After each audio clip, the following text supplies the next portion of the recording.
in the set. Sir, ngayon kamusta na kayo ni Barbie, yung relationship niyong dalawa? Okay naman. Okay naman.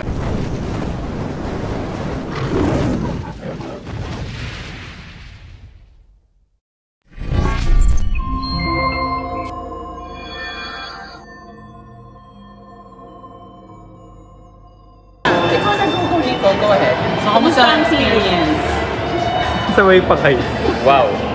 I would say, nagulat. To be honest. It's a good experience for me, syempre. Nakipagsalamat ko sa Toho Story and sa nag-organize na itong league na ito, na Pilipinas United Basketball. Yeah, it's something na pangarap ko, and to be given the chance to play here, you know, sobrang thankful. But I really have to work on my skills. I need to, you know, like have better conditioning dahil, to be honest, syempre, may taping ako. Like yesterday, just came from, taping, action scenes. So medyo masakit na yung katawan ko, di ba? So, barilan ka ng kagabi sa scenes, di ba? So ngayon, basketball ka naman. So it's medyo pagod lang, pero I mean, I showed up here. So, yun yung trabaho ko ngayon, maging isang basketball player. So, kailangan ko to get out of the shell and to, you know, like perform better and learn from my failure a while ago. David, what's the difference nung maglalaro ka ng full court dun sa half court? Mas challenging kasi 3x3. Very good question, to be honest. It's so hard. It's di man sobrang hirap. Siguro kung 5-on-5 basketball player ka, yung 3-on-3, it's something na ibang-iba. Ang bilis yung laro, dahil yung shot clock from 24 seconds to 12 seconds, and tatlo lang kayo eh. Lahat nagmamadali, just really have to take the shot all the time, diba? Walang resting period eh. So, to be honest, medyo malaking adjustment siya for me. Kaya Tinigap mo ba ito aside from you're very passionate about basketball because kailangan natin to further promote yung 3x3 kasi diba mas popular yung 5 and 1. Well, I'm here for Toho Story. Diba? And also, syempre, for my dream. You know? Ang iniisip ko dito sa pagsali ay to make my 16-year-old self proud. You know? Syempre, buong buhay ko, yun yung pangarap ko. Maging isang basketball player. And to be given the chance, you know, to be in this level. Minsan, tatanungin mo yung sarili mo, do I deserve it? Artista lang ba ako kaya ako napasok dito? Pwede naman, di ba? Pero, oo nga, siguro. Definitely. Pero, kailangan kong galingan para like, hindi naman nakakahiya sa mga nanonood, sa mga nag-suporta sa akin, tsaka sa mga ibang basketball players. Diba na parang, si David, makapasok ka na dahil artista. Diba? So, kailangan kong galingan. Diba? And, yeah. Serious question, how did you get into Toho Story? I'm a fan of the brand talaga, yung Toho Story. And nung nalaman nila na fan ako, kinuha nila ako ng basketball. And then, very basketball-oriented brand kasi sila. So, then, thankfully, sinali nila ako dito. Kailan ka ba huli naglaro before today? No Tuesday, nag-train ako with the team. Yeah, tapos at the past few days, nag-shoot around ako sa gym. May court kasi sa gym ko. Yun lang, pero syempre yung professional level, I mean, and never pa. I mean, in this caliber, medyo hindi pa talaga, to be honest, you know, but I've been playing basketball all the time. Every day naman, dati ng bata ko. But in college, diba? If I remember, same thing like that. Yeah. Sino bang mga idol ng basketball player? Siyempre si Kobe Bryant. Kobe Bryant talaga. David, alam natin yung basketball medyo isitalan, medyo may sakitan. Handa ka ba masaktan dito? Lagi naman ang nasaktan. Anong klaseng sakit ba yan? Ba't lagi ka nasasaktan? Oo nga. Ang sakit pala sa heart. Kita tayo. Pero yung ganun syempre physical, kasi kailangan mo rin natin. Yeah, actually sakit ng likod ko ngayon. To be honest. Sakit, medyo nabigla talaga sa level of competition. Syempre, the past few months, I've been training, not only for basketball. I've been training for aesthetics. So, syempre, may teleserye na ako. For action scenes, diba, nag-arnis ako. And then biglang ito, yung training kasi sa basketball is different from training na pampaganda lang ng katawan. Diba? And the past few months, to be honest, like, from bench, yun pa rin yung mga naging workout ko eh. Diba? But sayang nga, sayang na sana nakapag-training talaga ako basketball. Medyo wrong timing lang din yung sa sinabayan niya sa teleserye, sinabayan niya sa magkatayo kasi ako ng sobra traffic sa Tomas Morato. So yun yung nasa utak ko ngayon. So sayang lang na sana nakapag-training pa. Pero yung mga yung mga current projects mo, since you mentioned it naman, Never Say Die, teleserye ko with Jillian Ward. May movie kami, may movie rin. So, but it's not Never Say Die film. Oh yeah. 1 week. Okay naman. Actually, nag-action scenes kami. Grabe yung action scenes kahapon. So, okay naman. I'm really excited to be working with Jillian and the other casts. Kamusta naman yung working with Jillian? Fun, you know. Siyempre, maninibago ka dahil sanay ka na lagi mong ka-eksena si Barbie. Diba? So, it was different, to be completely honest. But yeah, syempre, I'm an actor. Kailangan mong maging diverse sa lahat ng ikaka-pair sa'yo. Kailangan maging diverse sa ipipair sa'yo kahit saan man yan. Diba? David, kumusta naman yung Siargao? Di ba kararating mo lang mag Siargao? What did you do there? Saya naman. Hindi lang, unwind. Tingin din ako ng lupa. Gusto ko kasi magtayo ng villa sa Siargao. Kakabili ko ng lupa.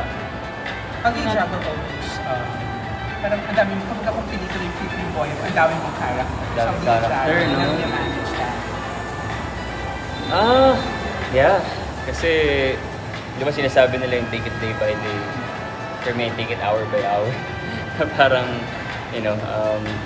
just part of my day, naka-time block siya for business, nag-workout, and then pag-artista, endorsement shoots. Ngayon gusto ko gumawa ng villa, diba? So it's different, but mahal ko kasi yung mga ginagawa ko. Nung paminsan, nakakapagod, diba? Pero I just have to remember why I'm doing this. I just want to make my future family comfortable. So very hands-on ka. I know you're very hands-on. Yeah. Super handsome. Yeah. Yeah. By the way, I love your Sobra branch. Salamat. Salamat. Kain kayo din naman. Pupunta kami doon ng family. Salamat. We're near that. Honestly. David, mag-guest ka pa sa Baby Empire? Yes. Tapos na kami mag-taping doon. I think palabas na ako sa Monday. I think so. This week. This coming week for sure, yeah. Kumusta naman? Anong maasahan namin? Kilig. Kilig siguro. Kilig, gano'n. Happy lang. Naman. That time, nung nag-taping kami, I mean, she was really accommodating. Siyempre, show niya yun, di ba? Ako naman, nakasali lang, di ba? Nag-guest lang. So, always grateful na lagi siyang supportive and accommodating. She makes me comfortable in the set. Sir, ngayon kamusta na kayo ni Barbie? Yung relationship niyong dalawa? Okay naman. Okay naman. Bakit? Kamusta naman? Okay naman. Happy. I'm really happy for her, David, are you open to the idea of doing like a teleserye or a movie na may pagka-sports theme? Sports, syempre. Gusto ko naman talaga. Yeah. Sana like basketball or anything na inspirational. Siyempre, yung gusto natin makapagbigay ng inspirasyon sa mga kabataan. So sana bigyan ng opportunity. David, sabi mo kanina, future family. May naka-time block na rin ba ito sa buhay mo? Like yung 5 years ba? 10 years? Siguro, let's say, kunwari 36 ka na, ayaw mo naman na wala ka pang asawa, di ba? Lahat naman tayo, hindi ba? So, parehas lang din. Siyempre, ako, tao lang din naman ako. Normal na tao lang naman ako. Minsan kasi, naisip ng mga tao kapag artista, basta ito, trabaho lang. So, tao pa rin ako. So, kahit anong mangyari, nandun pa rin ako, nakastick pa rin ako sa values ko. So, kung ma-feel ko na gusto ko ikasal, siyempre, yun, di ba? Kahit mas yun, kahit naman yung mga sikat na artista, for sure gusto rin nila ikasal sa tamang panahon. Di ba? Sa tamang tao. Sa tamang tao at sa tamang panahon. Pero paminsan kasi, Ituloy mo yan. Kaya, Minsan mahirap kasi- bang hanapin? ha, Mahirap bang hanapin? kailangan mo na sumisid. Okay. Kailangan Sila Eh, sumisid. joke lang. Just have to, live your life. Darating yung tamang tao para sa'yo kapag maganda yung ginagawa mo sa buhay. Hindi mo na kailangan maghanap pa. Magulat ka na lang, uy, nandiyan na siya. But right now, you're dating ba? Oh, your question. Nagde-date ka ngayon? Are you dating? What date is it today? It's It's August 23. August 23. 24 is tomorrow. Joke. 21st tomorrow, August 23 is today. And yesterday was 22. Pretty! And you're 36, sabi mo. Tama ba? I'm not 26, I'm 22. Di ba, bata ka? 22. Di ba, you're very young. Going back lang sa Tomas Marato restaurant in Sobra. So, Yeah. bakit doon yun natin yung location? Para malapit sa GMA. Para sa mga kapuso natin na makakain sila doon. Marami kasi nag-request eh. Parang feeling ko karamihan ng mga supporters natin sa QC. Dahil yung talagang artista spot, diba? So, yun, marami nag-request eh. Kaya doon tayo maglalagay. Maganda yung pwesto natin, malapit dun sa ano, yung sa cinema doon. Yung cinema. Cinema sa Cinema. 78. Yun, yung katabi nun, yung dito building. Doon lang kami. Malaki na siya. Mas malaki kasi sa Alabama. Yeah, yun. 600 square meters. So, David, of all the islands pala, Siargao ang pinakagusto mo. Not other islands. Hello, Siargao. I think the culture there is very much different from Boracay, I think. Nagulat ako yung mga tao doon, very friendly. They're very in touch with life, parang, nung nandun ako, medyo na pa-party talaga tayo eh, di ba? I mean, yeah. Wala lang, I'm just enjoying my life. Yeah. Pero bakit yun yung napili for the bill? Nakita ko kasi yung potential. Siyempre, mahilig kasi ako sa development ng Philippines. Diba? So, ngayon, maglalagay kasi ng airport. Maliit kasi airport na yun eh. Pero ngayon maglalagay ng bagong airport sa Siargao. So, that gave me the idea na, mag-develop pa to. Diba? So, titignan natin yung Bohol. Maraming Koreans dahil meron na silang international flight from Korea. Diba? So, hopefully magkaroon din yung Siargao. And syempre, pag mas malaki yung airport, mas bago, eh di mas maraming makakapunta. Diba? So, yun yung decision making ko talaga.